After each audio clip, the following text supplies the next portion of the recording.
கேரள மாநிலம் திருச்சூர் வடக்குநாதர் கோவிலில் சண்டை மேளம் முழங்க பூரம் திருவிழா கோலாகலமாக தொடங்கியது.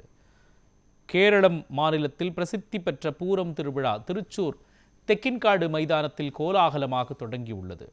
வடக்குநாதர் கோவிலில் நடைபெற்ற இவ்விழாவில் பகவதி அம்மன் கோவில் மற்றும் திருவம்பாடி ஸ்ரீ கிருஷ்ணர் கோவில்களின் யானை அணிவகுப்பு, ஆடை ஆபரண கண்காட்சி உள்ளிட்ட நிகழ்ச்சிகள் நடைபெற்றன. இதில் ஏராளமானோர் கலந்து கொண்டு அம்மனை தரிசனம் செய்தனர்.